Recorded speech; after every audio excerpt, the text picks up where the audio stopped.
a terrifying encounter with part of a ghost. A spectral spirit warns a young woman of an upcoming tragedy. And then we are going to travel to the deserts of the southwest United States. It may seem like an odd choice, but if you want to see Bigfoot, that's really where you need to go. Today on Dead Rabbit Radio.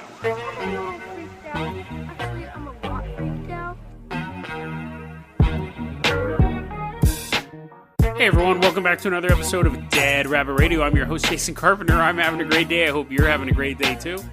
We got a lot of stuff to cover today, so we're not going to be chit-chatting too much here. Actually, we're not going to be chit-chatting at all. We're done with the intro. Let's go ahead and jump into the first story. Now, the first story is really short, but it's super creepy. And it's one of there's a hotel that is listed as being haunted, and it only has one sighting. But the sighting is so creepy that that's all you need. We're going to Arizona. Weren't we just in Arizona? Oh yeah, the big skeleton dude and the Phantasma Colorado, the camel one. In Arizona, there's a hotel called the Lost Trail Hotel. In 1976, the year I was born, actually. Pretty awesome. I'm a little baby during this story. I'm just like a newborn baby. I'm like, The whole story, I just want you to imagine me crying and pooping my pants, or my diaper. So anyways, that aside, we're in the Lost Trail Hotel. The year is 1976. Hey, wait, that was the year I was born. No, I'm just joking. Okay, so 1976, there's a couple sleeping at the Lost Trail Hotel, and they hear just a scream. That hurt my throat. They heard this screaming in the hallway, and they're like, what the hell is that? So they hop out of bed, they open the door, and when they look down the hallway, they see a severed woman's head just floating in the middle of the hallway. Long black hair, bright red lips, eyes full of pain and fear, and an open mouth.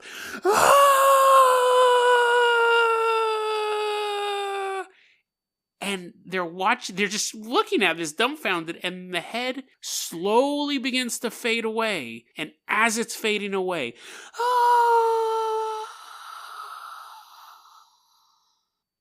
that is terrifying. That is the only ghost. Again, ghosts walking around in the middle, walking around in the middle of the night, that doesn't scare me. A severed human head screaming in pain, just floating there. Even if it's laying on the ground, it could be sitting in front of the television on the couch, screaming in pain. It's so terrifying. Because then you start thinking, they don't know where the head came from. They don't know who it was or anything like that. What happened to this person? What is happening to this person now? Are they stuck in some sort of hellish landscape where they're just a screaming head for eternity? Isn't that a comic book or the name of a band or something like that? But it's just horrifying. And it doesn't specifically, so there's two ways you can picture it. You can picture it as if someone was wearing like a green screen suit and everything was chroma keyed out, so you just see like a head floating there. Or, most likely, there was like guts hanging out from the bottom of this head. But whoever this was, whatever this is, for eternity is just a screaming head. I bet you that it's some horrible soul like trapped in the hell dimension, and Satan's like, dude, you know what? You just give me, dude. Just give me 5 minutes of peace. It's just it's been screaming for like 80 years down there, and he's like, oh my god, I'm gonna lose my mind. So he's just like, that's it. Here you go. Throws it up into earth, and it's like, and Satan's like, oh my god, 5 minutes of peace. And then he hears it start rematerializing. He's like, oh, I hate my job. This sucks. You know how hard it is to run a marketing firm when there's a screaming head next to you? Anyway, so I thought that story was worth covering. I find it absolutely terrifying. The next story we're going to talk about is an interesting one, and it actually is going to lead into a story we do tomorrow. But it's a complete story. I don't like doing two-parters, but it's just kind of a lead-in. We're in Southern California. And there is a house known as the Harlow House, and it's known that because Jean Harlow used to live there with her husband, Paul Byrne. Some of you are already like, well, I know what this story is. So Jean Harlow lived there with Paul Byrne, and, they had a weird relationship where they loved each other, but he was also super abusive. He was small, and there was rumors that he was impotent. And Jean Harlow was like this bombshell movie star. Apparently he felt inadequate, but it was this very, very stormy relationship. He beat her a lot. He ended up eventually, from punching her so much, he caused her kidneys to fail. That's what eventually killed her. But before she died, he ended up shooting himself. And she was totally like heartbroken. She tried killing herself and all this stuff. He killed himself in his house. Now, we're going to fast forward a few years where a new homeowner bought the house. And, you know, this is down in Southern California. It's in basically around Hollywood, a very, very posh area. New guy buys the house, and he has a young friend. They used to date, but they're not dating anymore, this young woman. She's like, dude was out of town, and the new owner was out of town, and she's like, hey, can I spend the night there, you know? And the dude's like, yeah, you know, I'm in New York for the weekend. Go ahead, stay there. So she goes into the house, and she's sleeping, and in the middle of the night, she's woken up. She doesn't know why, but she just like wakes up with a start, and she sees in her bedroom a short ghost. And she recognizes him immediately. She recognizes it as the ghost of Paul Byrne because she also works in Hollywood. And he was a big agent. And she knew that this was previously his house. And he's now running around in the bedroom, just frantically like bumping into stuff, opening stuff, just like running around her bed. She's flipping out. She jumps out of bed, dodges him, steps over him, goes out of the bedroom. And she's on the second story. I guess I should have mentioned that earlier. She's on the second story, and you have to go down these stairs to get to the bottom, which is how houses normally work. But at the bottom of the stairs, she sees a horrible sight. She sees a body tied to the bottom banister. And she can't tell if it's her or the homeowner in New York. She knows it's one of them. In her mind, she's looking at it, and she knows it's one of them, and she's thinking, I have to be dreaming. Like, that might be me, and I'm here, but she has an emotional connection to that body. And it is a body, because it's not just someone tied to a banister. It's someone tied to a banister. Their throat is slit wide open. They're just drenched in blood. But she has to walk down the stairs because the little dude is still banging into stuff in the bedroom. She's terrified. She walks down the stairs past the body, just slumped over. And she still can't see its face, or doesn't want to see its face. But she still knows it's either her or the homeowner. She's like, I need a drink. But she hadn't really been to the house before. She couldn't find the bar. This is a true story, by the way. She couldn't find the bar. She has something in her head tell her, look by the bookcase. And she goes to the bookcase, and there was a hidden bar, like a little private bar behind the bookcase. Like, it moved over like straight James Bond style.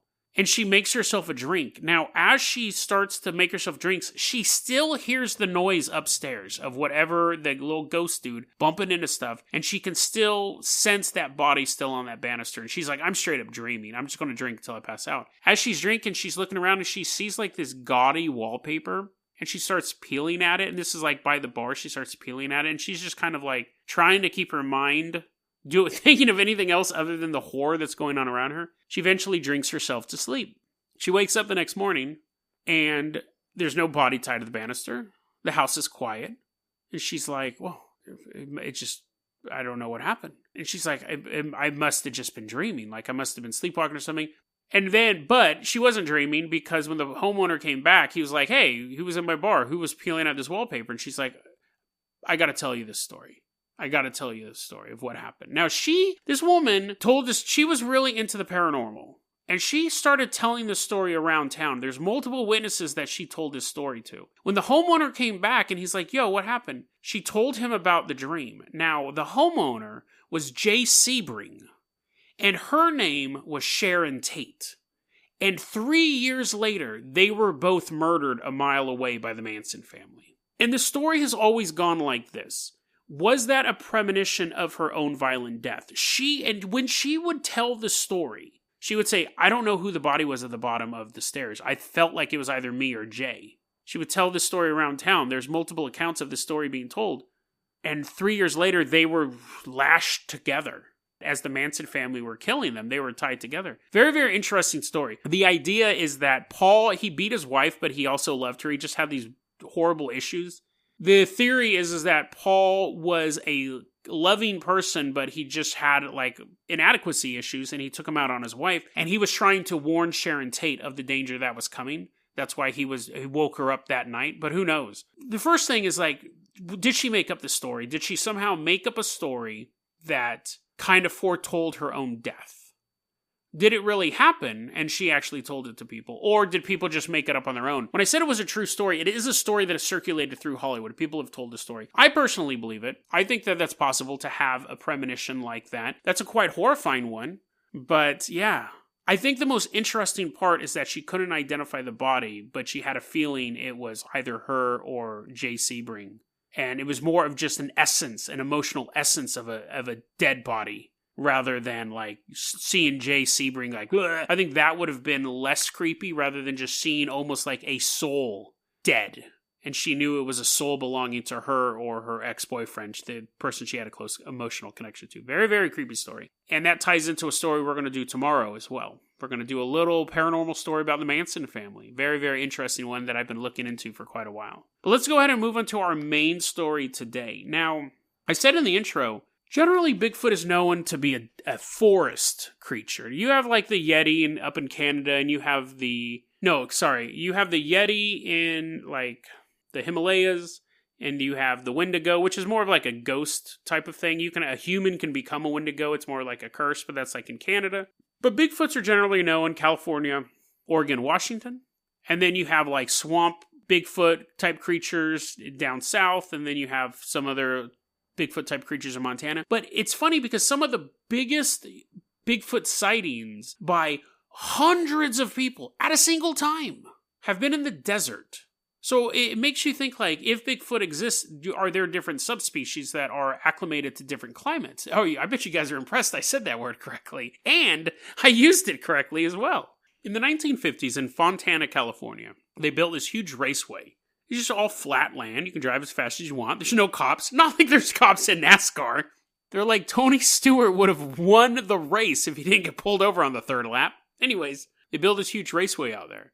Now, people would go to see the race. That's not true. They'd go to see cars crash. I used to be a big NASCAR fan, but I don't have time to watch sports anymore. They'd go to watch the race. So it was basically just like this big, flat raceway, I think. Yeah, it would have been flat. They don't have hills and like loop-de-loops. It's not a Hot Wheels track. But anyways, so the people would be out there to watch the races. And they would see Bigfoot just walking by. Now, it would be off in the distance. It wouldn't be like at the concession stand. 1 popcorn, please. They're like, sir, how are you going to pay for this? Pays for like goat pelts. They'd see him like walking in the distance. But you would have 50, 100 people sitting there watching and then just in the distance, you just see Bigfoot walk by. And it was so common in the area, they nicknamed it the Speedway Monster, which is a badass name. That's way better than Bigfoot. Speedway Monster. There should be at least 10 bands named that, at least. There should be a governor named that. Governor Speedway Monster. So, anyway, you'd see the Bigfoot guy just walk in the distance. And it happened fairly regularly. Now, of course, you're going to say, how come no one took a picture of it? I don't know. That's a good question. In the same area in 1952... these stories all interestingly involve very aggressive Bigfoots. They're not just kind of like walking lazily through the woods, all blurry. That's a joke. I actually stole that joke from a comedian. I don't remember his name. He's a really funny comedian. But anyway, so they don't normally just walk through the woods and stuff like that. These ones are quite aggressive. So in 1956, this boy's walking home. This is creepy. These are all these stories are creepy. These are creepier than the normal Bigfoot stories, and that's why I picked them. Because I don't just like talking about stuff that's just kind of lame. The boy's walking home. Just la-da-da-da-da. He has like his little fishing pole on. It's 1956, so he has his fishing pole on his back, a little tackle box. All of a sudden, huge, hairy arms reach out of the bushes and grab onto him and try to pull him into the foliage.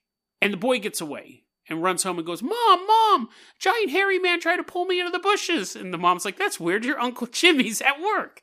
But that story is creepy because the idea of a creature, like what was it going to do to the kid? Eat him? Like sell him into like Bigfoot slavery? We don't know. But what's interesting, what I kind of think about that is, how did this boy get away from a Bigfoot? They're these massive creatures. And how does a Bigfoot hide in a bush?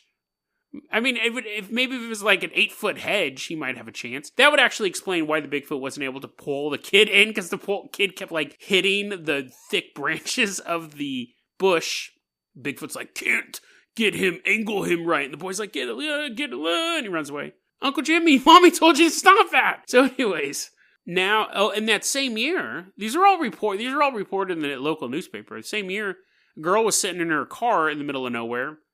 Yeah, right. I think she was probably doing something else, but she's apparently innocently sitting in her car in the middle of nowhere. This creature smashed through her driver's side window and tried to pull her out, and she gassed it and took off. And the creature's like shaking its hand in the air, "Get you next time!" Now, again, I mean, maybe these big feet have like less upper body strength, I don't know. But I think it should have really just like ripped your arm off its socket. I'm glad it didn't. I'm just saying that. Those stories can kind of be taken with a grain of salt. The next story we have in that area, 1975, Boy Scouts just hanging out, doing Boy Scout stuff, cooking marshmallows in the middle of the night, telling ghost stories. Bigfoot just walks through the middle of their camp and just trashes the place. You can imagine all these kids are like, isn't this fun? We're out in the middle of nowhere and we got all this chocolate and these I mean, just leave waste the camp. Didn't kill any of the Boy Scouts. But I mean, that's just being a dick, dude. Like, you could have went around their camp. Their camp wasn't 3 miles long. It was basically big enough to hold 12 young boys, and you had to walk through the middle of it. Tore everything up. But the boys ran back to town and said, hey, our camp got destroyed by a Speedway monster. And the cop's like, that is such a badass name. He's like writing it down. On the police report, he draws like a little car with like flames coming off of it. We're still in the Southwest, and now we're at the Borrego Badlands. Now, this is a place that when it's very inhospitable, there's a bunch of like deep underground caves, there's a lot of canyons and crevices and things like that. And when Spanish missionaries came to the area, the natives in the area were like, hey, welcome. Like, let's talk, let's chat, we can do this stuff, but don't go to the river. The Spanish missionaries are like, why can't we go near the river? And he's like, because there's a bunch of big feet down there, and they'll totally mess you up. We don't even go there. They're hairy devils, is what we call them. And the Spanish dudes are like, okay, yeah, here. They're like, we won't go down there. And they didn't. They very wisely were like, these people have been here for a while. They probably know something we don't. In 1876, though, as more Europeans started to pour into the area, gold rush and all that stuff, they did start going to the river. They're like, hey, let's go get a drink of water. And the Native Americans like, single tear coming down their face. They're like, no, don't do that. Prospectors are like, whatever, I'm going down to the river. Of course, people started disappearing. First sighting was, again, 1876, dudes walking to the river. And it's weird, actually. Maybe these guys do have something. He sees a creature, an inhuman creature, with the face of a human, but a big hairy body, staring at him from some bushes. It was Uncle Jimmy's ancestor in the bushes, and the creature's like, no, I'm Bigfoot. Dude runs away. Okay, he didn't talk, obviously, but so as civilization began to grow in that area, people started disappearing. People started dying and their bodies being found horribly mutilated. And the Europeans, at this point they would have been the Americans, they had heard the legends of the hairy devils, but they didn't believe them. But since people started dying or disappearing, the legends, people are like, we better, like, there's something about this. People have said they've seen them hiding in the bushes. People have said, help me, and die. We can't find them. Like, so it was interesting, too, because one of these, and around this time, this was in the local newspaper, these two men came across a giant creature. He was just sitting on a rock. And they said, typical description, he had the face of a human, but the body of an ape. And they looked at him, and they didn't know what to think of it. And they began to address him. First, they tried talking to him in English. Then they tried talking to him in Spanish. And then they tried talking to him in the native tongue in the area. Very learned prospectors. And the creature stands up and starts walking towards them. And at that point, they're like, okay, first contact is over. They pull their guns out, and he runs away. But because they're having these issues, and so they're, of course, report, hey, we saw one of these things, they're real, they're these giant creatures. People begin trying to hunt them and kill them because they're putting two and two together. We were warned to stay away from the river, we were warned about hairy devils, we're seeing them, and people are getting murdered. So people go to start trying to shoot these things. In 1888, these two guys, they were like, let's go kill it. Or all of them. We don't care, we're going to go out there. Straight up, I'm Rambo, you're the Terminator, and the other guy's like, what do those words even mean? And the dude's like, I don't know. Anyways, just go with it. Let's load up on bullets. And then he turns and he goes, I'll be back. And everyone in the saloon is totally silent. They're like, we don't get the reference. It's 1888. He's like, whatever. He walks out. So they both walk out. Rambo and the Terminator walk out. And they come across one of these things, and they gave an interesting description. They said, same thing, face and body like an ape, but they go, the way that it climbed was pure ape. They said, I mean, just it moved up. They were watching it climb up a canyon completely unhindered. Like it grabbing onto rocks, moving up as fast as a monkey can climb up a tree. They were completely flabbergasted. And so they shot it. They opened fire on the thing. They shot it. They killed it. The body weighed 400 pounds. They drag it back to town. Someone steals the body. So that story, you can say, well, that probably didn't happen. Or somebody could have stolen the body. Now, there's always been that conspiracy that the Smithsonian Institute is hunting or like trying to find giant mummies and close up the vaults and stuff like that. And we'll cover that on a later episode. But there's always been this story that there's a part of the scientific community that actually goes, oh, Bigfoot sighting? Yeah, let me see what you got. And then they destroy the evidence for whatever reason. We'll cover that on a later episode. The last big sighting we have is in 1964, so it's been a while. They may have been sighted on and off, but this is the last one that I saw. A father and son were walking around in the area, and all of a sudden rocks started falling on them, and they're like, that's weird, this wasn't on the weather report. And there was a Bigfoot, a hairy devil, just throwing rocks at them, and they ran away. So, I mean, maybe after the last one got shot, they're like, hey, maybe we should stop mutilating people. They're just going to keep hunting us down. We'll just throw rocks at them because it's fun, and it's all we can do, because we're big feet.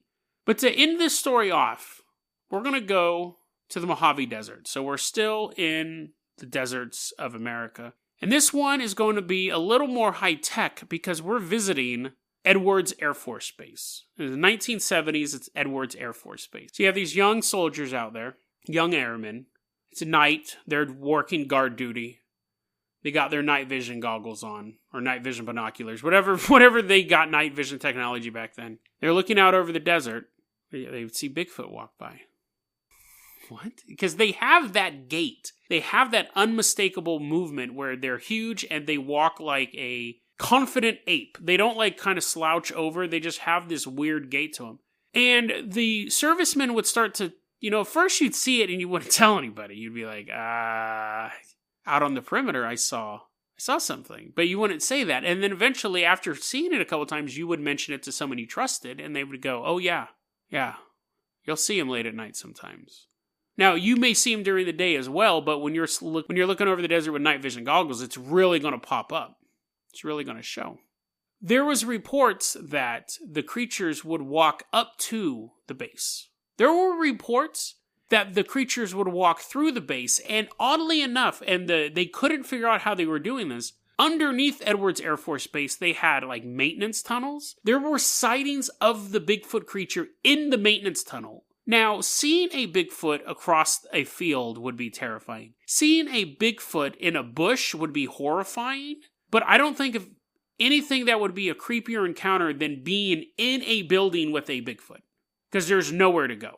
You're in a long tunnel with a creature whose stride is 3 times yours. He will catch you, but the Bigfoot would just walk away.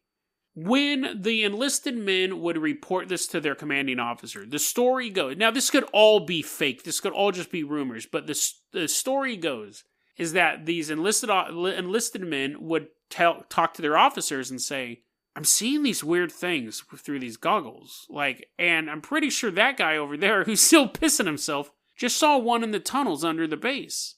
And the story goes, the officers would say, yeah, don't ever shoot him. Don't ever harass him. This conversation is classified. That's the end of it. I don't want to hear about it again. And the story goes that these creatures are actually picked up on the security monitors because they're around the base. They're on the perimeter of the base. They're in the maintenance tunnels where, of course, they're going to have cameras, and seeing it walking through the middle of the base. They're all being picked up on cameras. All the footage is taken, shipped off somewhere, classified. Now, just because something's classified, once someone leaves the military and it's been like 15 years, they may tell the story and stuff like that. They could still get in trouble for it. But it doesn't necessarily mean the story's never going to get out there. Is that story true? I don't know. Now, if that story is true, If there are military videotapes of Bigfoot creatures moving around their bases, that would be the best evidence that Bigfoot ever existed. Because you'd have it come from a place where they're not... it's not like from a 7-Eleven where some teenager's like messing with the video cameras and telling his friend to like walk around in a monkey suit outside. These are military security cameras. They're not going to run them through a video editing program. But if we have a group that comes in and goes, hey, nice Bigfoot body. Hey, nice Bigfoot hair. Oh, you got those prints? Let's take them to the lab and see what it is. And then they just send back dog hair and say it's just dog hair. If that group exists within the U.S. government, is that where those tapes are being sent? Stored somewhere to keep the truth of a separate species from the rest of humanity. DeadRabbitRadio@gmail.com is going to be your email address. You can also hit us up at Facebook.com/DeadRabbitRadio. Twitter is @JasonO'Carpenter. Dead Rabbit Radio is the daily paranormal conspiracy true crime podcast. You don't have to listen to it every day, but I'm glad you listened to it today. Have a great one.